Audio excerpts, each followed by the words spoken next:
Bonjour chers amis traders, comme chaque fin de semaine, analyse rapide du Bitcoin, du DAX, de l'euro-dollar et du SP500 pour la semaine à venir en mode investissement et en mode trading. On commence tout d'abord par le Bitcoin, donc toujours tendance haussière sur le long terme. Attention néanmoins, comme je disais déjà la semaine dernière, les volumes sont extrêmement faibles durant cette phase de remontée, ce qui laisse à penser que cette remontée justement n'est pas très vive. Non, déplaise aux aficionados du Bitcoin. Donc on va regarder ça sur une unité de temps un peu plus rapide, déjà en journalier. Et on voit effectivement que certes, tous les indicateurs au niveau juste de l'évolution du prix indiquent qu'on est bien dans une phase de remontée. RSI au-dessus de sa zone de neutralité, stochastique, bon, même chose. Mais voilà, les volumes, ils sont relativement atones, contrairement à tout ce qu'on a pu avoir, notamment lorsque ça a bien dégringolé ici, et que ça s'est repris là. Là, on n'a vraiment plus personne sur les marchés, ce qui laisse à penser que à la moindre mauvaise nouvelle, chpoum, voilà, on peut avoir une belle chute. Donc attention à ne pas trader le Bitcoin en mode investissement pour l'instant. Je trouve que c'est un peu risqué. Ça peut encore monter, hein, c'est pas le problème, mais voilà, il n'y a pas de volume, donc c'est extrêmement volatile et ça pourrait devenir un peu comme ça, hein, très brutal en cas de retournement. Et bon, pour moi, ça n'a pas trop d'intérêt vu ce qu'on risque dessus hein, en ce moment en termes de régulation.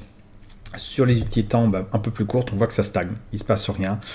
La montée, bon, elle s'est faite, ça c'est clair, mais voilà, maintenant on stagne depuis un moment. Pour moi, je dirais que le Bitcoin, cette semaine, on va tout simplement faire l'impasse dessus. Pour le DAX, c'est vraiment la même chose que la semaine dernière, on est toujours sur ce range. On avait tenté une espèce de, je vais essayer de le faire apparaître, une espèce de sortie, je ne sais pas si je l'ai encore là, voilà, une espèce de sortie de ce rectangle ici. Mais bon, on revient dedans et les volumes sont relativement identiques. Pour l'instant, on a l'impression que on est à croiser des chemins, on ne sait pas trop ce qui va se passer. Le volume par prix indique un niveau de stabilisation à peu près ici.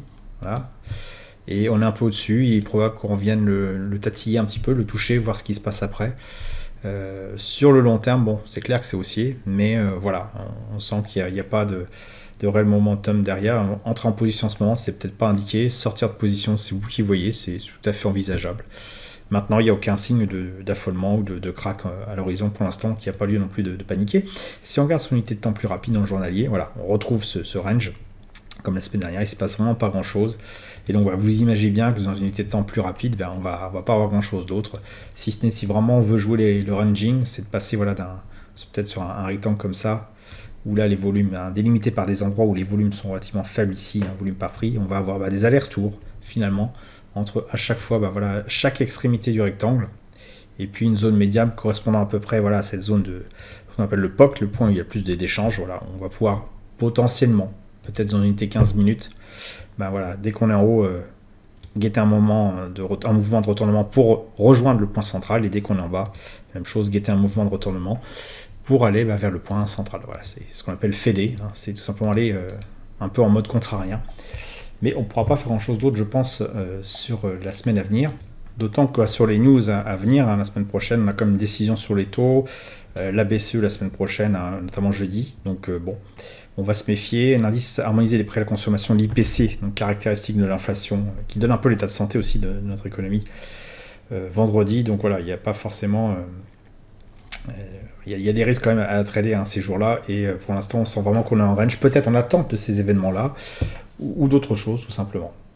Concernant l'euro-dollar sur l'unité de temps plus long terme, on a toujours notre range, hein. Hop, on a touché le fond du range ici, à peu près comme on l'avait dit il y a 2 semaines, et là on est en train de tenter de rejoindre certainement le point on y est presque, hein, le point central.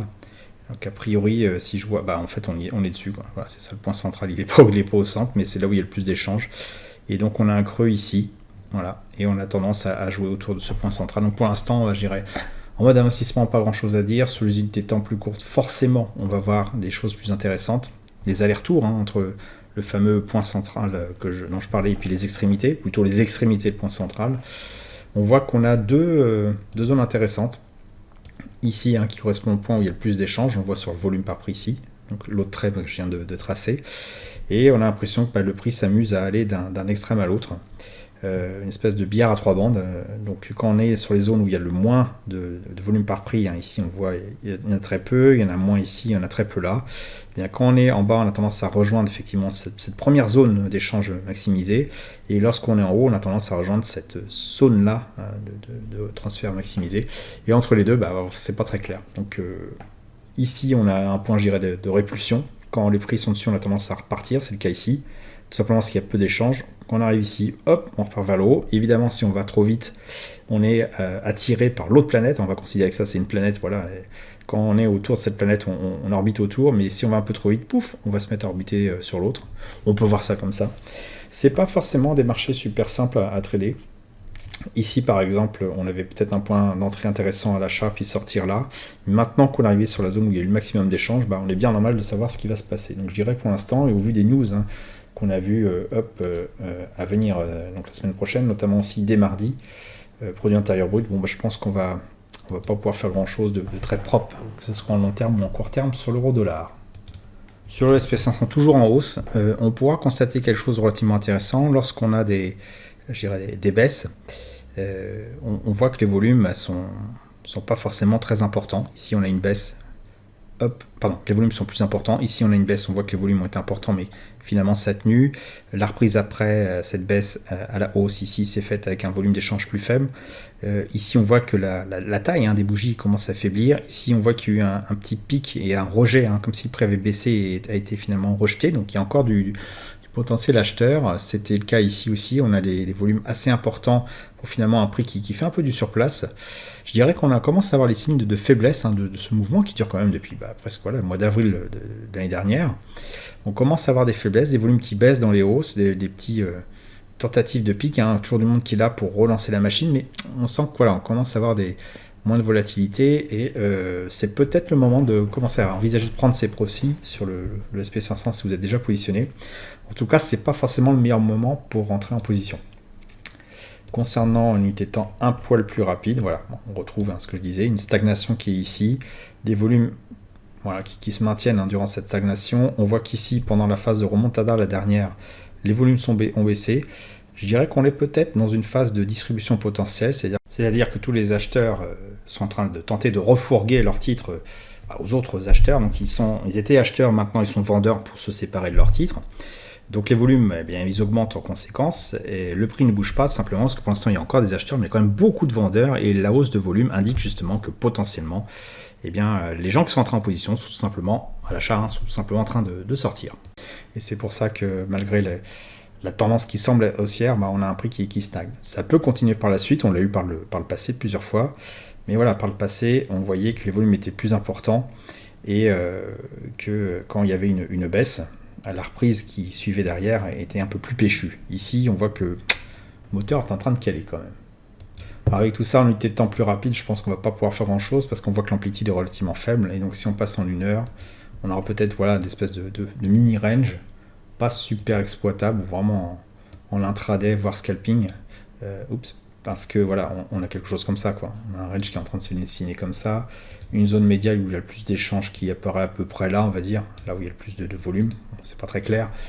Et ce qu'on peut s'amuser à faire, c'est comme je dis toujours, les fameux allers-retours, on fade, on est en bas, hop, on achète pour rejoindre le milieu, on est en haut, hop, on vend pour rejoindre le milieu.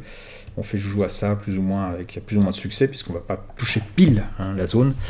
Ça va durer un moment, mais quand on voit que les volumes étaient plus importants au début et que là c'est en train de baisser, on peut se douter qu'on va arriver à un moment donné à la fin de ce manège-là. L'issue sera-t-elle en haut ou en bas? Pour l'instant, je serais bien normal de le dire. Quoi qu'il en soit, ok pour du range pour l'instant, sur l'unité très court terme. Par contre, sur le long terme, je pense que c'est le moment de sortir, comme je disais juste avant. Voilà, j'espère que vous avez apprécié cette vidéo. Si c'est le cas, vous pouvez me laisser un pouce bleu pour m'encourager à continuer. Abonnez-vous à la chaîne YouTube et activez les notifications pour ne rater aucune nouvelle publication. Je vous dis merci et à bientôt sur le blog.